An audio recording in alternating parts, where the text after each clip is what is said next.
अस्सलाम वालेकुम। डिस्कशन का आगाज़ करने से पहले आई होप आप लोग ठीक होंगे, फिटफाट होंगे, खैरियत से होंगे। आज की हम इस वीडियो में बात करने वाले हैं पाकिस्तान के उभरते हुए खिलाड़ी स्टार जो अभी बहुत ही कम उम्र के हैं। उन्होंने डोमेस्टिक के अंदर कायदे आज़म ट्रॉफी के अंदर डबल सेंचुरी जड़ दी है। वो कौन से खिलाड़ी हैं और वो पिछले रवां साल से जो लगातार दूसरी मरतबा वो दूसरे सीजन के अंदर वो टॉप स्कोरर रह रहे हैं, फिर भी उसके बावजूद उनको चांस नहीं दिया जा रहा। तो वो कौन से खिलाड़ी हैं उस पर भी हम लोग बात करेंगे। उसके बाद हम लोग बात करेंगे कि ब्रेंडन मैकलम ने पाकिस्तान के हवाले से क्या बड़ा बयान जारी किया है और उन्होंने शहीन शाह अफरीदी के हवाले से क्या बात कही है, तो इस पर भी हम लोग बात करेंगे। और उसके बाद हम लोग बात करेंगे बेन स्टोक्स ने पाकिस्तानी शायकीन के लिए और पाकिस्तानी कौम के लिए एक बड़ा ऐलान कर दिया है। वो क्या ऐलान किया है, तो इस पर भी हम लोग बात करेंगे।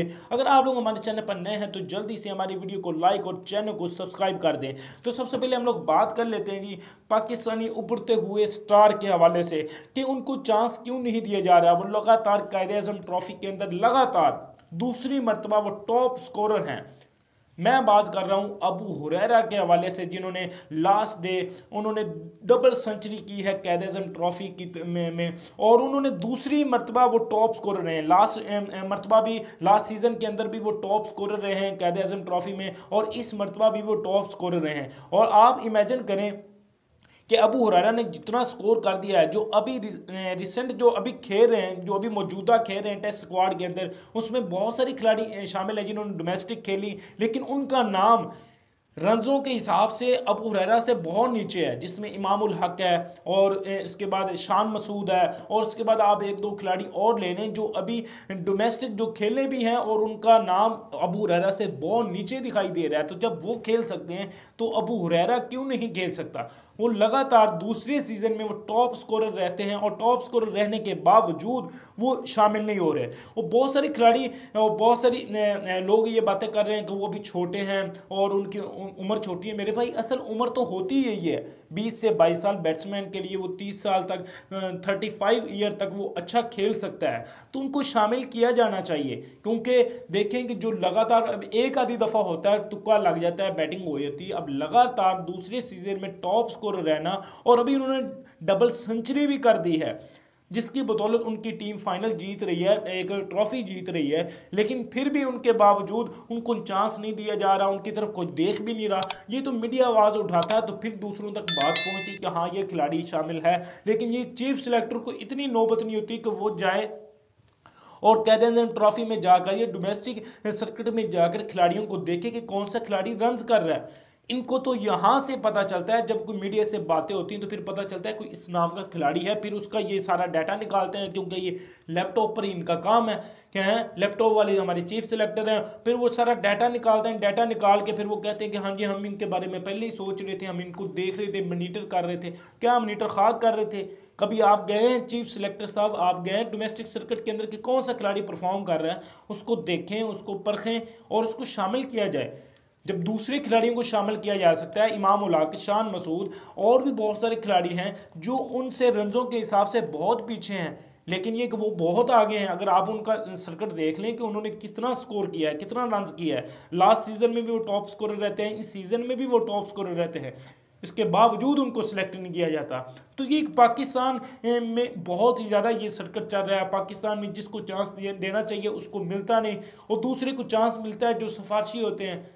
जैसा कि बहुत सारी बातें हो रही हैं बाबर आजम के हवाले से कि ये भी बड़े सिफारशी हैं, वसीम अकरम ने एक बयान जारी किया, लेकिन ये कहने में वो तो अलग टॉपिक है। तो अब हम बात करते हैं जी उसके बाद बेन स्टोक्स के हवाले से। पहले अबू हुरैरा के लिए आप लोगों को भी आवाज़ उठानी चाहिए कि उनको शामिल किया जाना चाहिए, क्योंकि वो जिस तरह की परफॉर्मेंस दे रहे हैं उनको शामिल किया जाना चाहिए। तो अब हम बात कर लेते हैं बेन स्टोक्स के हवाले से कि बेन स्टोक्स ने पाकिस्तान की शायकीन के लिए और पाकिस्तान की कौम के लिए एक बड़ा ऐलान किया है। वो क्या ऐलान किया है, तो इस पर हम देखते हैं। बेन स्टोक्स ने 3 टेस्ट मैचों की फीस, जितनी भी फीस होगी वो डोनेट करने का ऐलान कर दिया है सैलाब ज़दगान के लिए, क्योंकि उनका ये कहना था कि पाकिस्तान के अंदर सैलाब ज़दगान का बहुत ही बुरा हाल हुआ है। जिसको देखकर मुझे अफसोस हुआ, मुझे ज़ाती तौर पर दुख हुआ। तो उन्होंने 3 टेस्ट मैचों की जो फीस होनी थी वो उन्होंने डोनेट करने का ऐलान कर दिया है पाकिस्तान के अंदर सैलाब ज़दगान के लिए। पाकिस्तान के अंदर जो सैलाब आया उसमें आप लोगों को पता ही है, लोगों के पास बिल्कुल छतें नहीं रही, लोगों के पास बिस्तर नहीं है सोने के लिए, सर्दी है, और लोगों के पास घर तक नहीं है, और लोग भटक रहे हैं दर दर के, क्योंकि ये इतना आसानी वाला मामला नहीं था कि फौरी से इसको हल किया जाता, क्योंकि ये बहुत ही ज़्यादा इससे पब्लिक, हमारी पाकिस्तान की पब्लिक इससे डिस्टर्ब हुई है और बेघर हो गए हैं, जिनके पास खाना नहीं है। तो इस तरह हमें भी चाहिए जितना हो सकता है सलाम ज़दगान के लिए। हमने पहले भी, हमारी कौम ने मिलजुल कर इस तरह के चीज़ों से निपटा है और अब भी इंशाल्लाह निपटेंगे। और हमें भी चाहिए कि हम अतिया करें जो हमारे पास एक्स्ट्रा है, जो हमारे पास ऐसी चीज़ है, क्योंकि हमने ज़कात तो देनी होती है, ज़कात तो हर इंसान पर फ़र्ज़ है, तो ज़कात तो देनी होती है, तो क्यों न ऐसी जगह पर खर्च की जाए जहाँ पर ज़रूरत है, जैसे सैलाब ज़दगान है। तो मुझे ये बेन स्टोक्स का बहुत ही अच्छा इकदाम लगा है। उन्होंने पाकिस्तान की कौम के लिए सोचा और पाकिस्तान को जितना हो सकता था उन्होंने डोनेट किया। 3 टेस्ट मैचों की जो फ़ीस थी वो उन्होंने डोनेट की। फ़ीस ये कम नहीं बनती, काफ़ी ज़्यादा बनती है, 15 से 20 लाख बनती है, तो उन्होंने डोनेट की। तो ये बहुत ही अच्छा इकदाम है बेन स्टोक्स की तरफ से। और उसके बाद हम लोग बात करते हैं जी ब्रेंडन मैकलम के हवाले से। ब्रेंडन मैकलम ने पाकिस्तान के हवाले से क्या बड़ा बयान जारी किया है। ब्रेंडन मैकलम ने पाकिस्तान के हवाले से बड़ा बयान ये जारी किया है। उनका ये कहना था कि मैं 17 साल बाद यहाँ पर आया हूँ और मुझे यहाँ पर बहुत ही ज़्यादा खुशी मिल रही है, क्योंकि पाकिस्तान जिस तरह हमारी खिदमत कर रहा है, जिस तरह हमारी मेहमान नवाजी कर रहा है, ये एक बहुत ही हैरान कुन है। और यहाँ पर ये जो सिक्योरिटी है ये हमें बहुत ही ज़्यादा मोटिवेट करती है कि इतनी ज़्यादा सिक्योरिटी हमें दी जा रही है। तो वो उनका ये कहना था कि यहाँ पर हम बिल्कुल सेफ़ फील कर रहे हैं, यहाँ पर कोई ऐसी हमें परेशानी नहीं हुई खाने के हवाले से या हमारी मेहमान नवाजी के हवाले से या सिक्योरिटी के हवाले से। कोई ऐसी हमारे साथ अभी तक ऐसा कोई हवाला पेश नहीं आया या कोई ऐसी चीज़ पेश नहीं आई। तो उन्होंने पाकिस्तान की सिक्योरिटी और पाकिस्तान की मेहमान नवाजी की बहुत ही ज़्यादा तारीफ़ की। तो अब हम बात करते हैं जी ब्रेंडन मैकलम ने पाकिस्तानी स्टार शाहीन शाह अफरीदी के हवाले से भी एक बड़ा बयान जारी किया। उनका यह कहना था कि शाहीन शाह अफरीदी का ना होना हमारी टीम के लिए एक खुश आइंद है, क्योंकि शाहीन शाह अफरीदी जिस कैलिबर के बॉलर हैं दूसरी टीम सोच भी नहीं सकती। दूसरी टीम यही चाहेगी कि शाहीन शाह अफरीदी हमारे खिलाफ खेलते हुए ना दिखाई दे।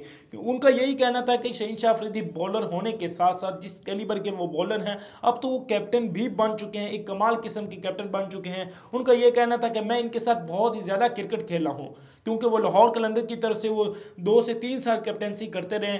लेकिन उनका यही कहना था कि मैं उस कैप्टनसी में लाहौर कलंदर को चैंपियन नहीं बना सका। शाहीन शाह अफरीदी ने पहली मरतबा कैप्टन बनकर उस टीम को चैंपियन बना दिया। तो उनका यही कहना था कि ये बहुत ही बड़े खिलाड़ी होने के साथ साथ बहुत बड़े अब कैप्टन भी बन चुके हैं। और उन्होंने उनकी बॉलिंग की तारीफ भी की। उनका यही कहना था कि इनका ना होना इंग्लैंड की टीम के लिए बहुत ही ज़्यादा खुश आइंद है, क्योंकि वो होते हैं तो दूसरी टीम यही सोचती है कि ये हमारे खिलाफ ना ही खेले तो बेटर है, क्योंकि वो जिस कैलिबर की बॉलिंग करते हैं, स्टार्ट में आकर इन स्विंग करते हैं, तो वो उस कैलिबर को समझना दूसरे आम खिलाड़ी के लिए बहुत ही ज़्यादा मुश्किल होता है। हमारी इस रिपोर्ट को देखने के लिए शुक्रिया। थैंक यू, बाय, अल्लाह हाफिज़।